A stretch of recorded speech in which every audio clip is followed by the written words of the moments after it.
Hi, welcome to the HIBI podcast, a podcast where I talk to entrepreneurs and professionals to talk about how they build their careers and businesses.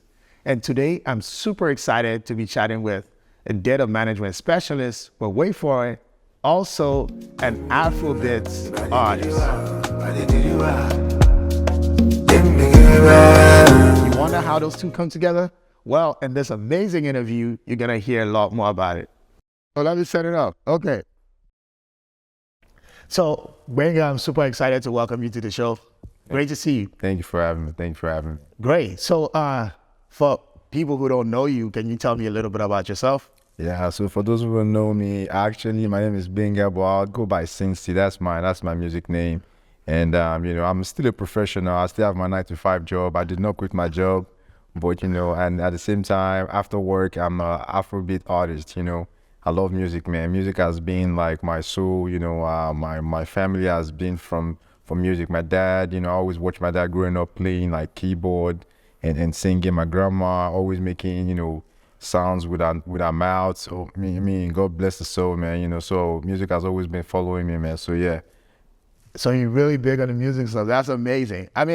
And I've listened to your music. I really love it. I like the energy behind it. It's different. It kind of like brings a different vibe and different energy. Yes, sir. So where do you draw your inspiration? What inspires you? Inspiration comes from different places, Like I said, I come from a musical background, and I think for me, it's just all about connecting back to my roots, where I come from, I try to kind of like, I guess even though I wasn't back in time, but I try to anticipate what were my ancestors like, like what would they do? And also growing up, my dad played a lot of Sonny and Obey. And as I grew up, Shout out to the legend. Yeah, shout out to them. And as I got older, I started listening to things like Lagwaja. So if you really listen to my music, you will still see those influences. Yeah. I still have those influences in there. I like to really tap into my roots and just be original as possible, man. Yeah. So that's kind of where I get my own inspiration from. Yeah, and I kind of like see that in your outfit and style. Yeah. This Rapping for the motherland. Yeah, rapping for the motherland. This is my look, man. I just probably keep this look. This cap was I'm actually wearing this cap because when I first dropped my video for Good Vibes, which I'll talk about in a little bit, I dropped it on Instagram. I realized that video actually had so many likes, man, and I don't know if it was just the cap, it was the native, or it was the song. Everybody just loved that song. And just from that video alone, I was able to find the motivation to just kind of push the music a little bit more, so I'm excited about that. Yeah, good vibes till date of all your music I'd say it's my best. And I don't think that there are any pushovers in there, right? Because I think I feel like almost every song has its own spirit, right? And you were able to kind of like, and that speaks to people in a different way. And I think the way you kind of like describe the fashion, the ensemble, and even the vibes, it's essentially good vibes. Yeah, it is. Exactly. That's what the song is, man. It's nothing but vibes, man. Like, don't overthink it, man. It's just vibes, man. Yeah, right. I love that. So, I know it must be challenging, like, for you kind of like balancing like a full-time career, because like, music is a full-time career, right? Yes, and having your day job is also a full-time career. Can you talk to me a little bit about how you kind of like went into data management, what inspired it? Has that always been a passion of yours? Like how did that become a career path for you? Getting into data management was more of like a transitional phase for me. I actually used to be in the oil and gas industry. I used to be a geologist, but everybody knows oil and gas is kind of like not the industry to be right now. It's not too hot right now. So I was just looking for the next thing for me. And I kind of got into this space, just to, make ends meet, and just, help my family, support my family. That's all.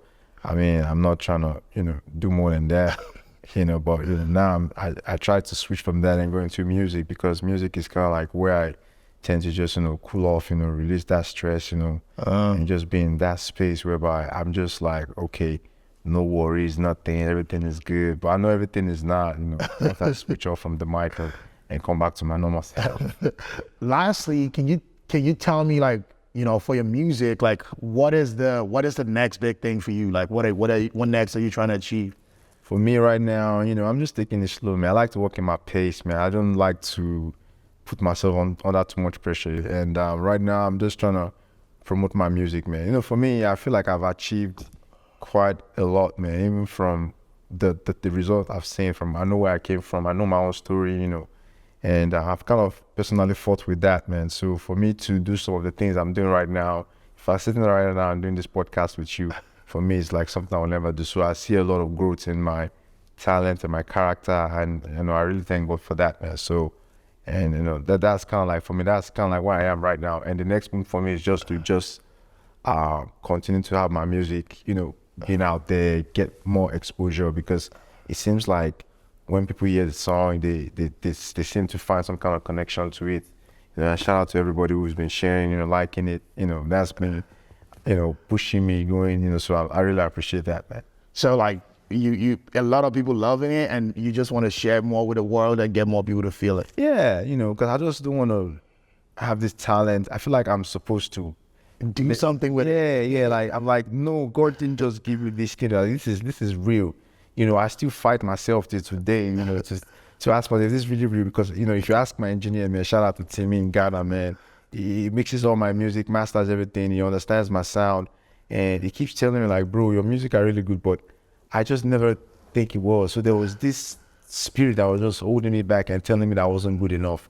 So I kept fighting my own inner battles, man, you know. So just to finally break through that chain and come out and be myself and be able to express myself the way I am, for me, I mean, it's been amazing, man. That's growth for me, man. So, yeah.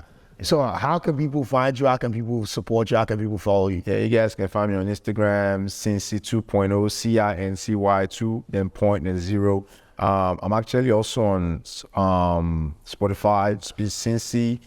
Like I said, but my big platform is Instagram, and y'all go check me out, Cincy 2.0, you know, yeah. Hey man, thank you so much for taking time out to chat with me. I really appreciate it, man. Yeah, thank you, man. Thanks for having me, man. All right. Yeah. Peace.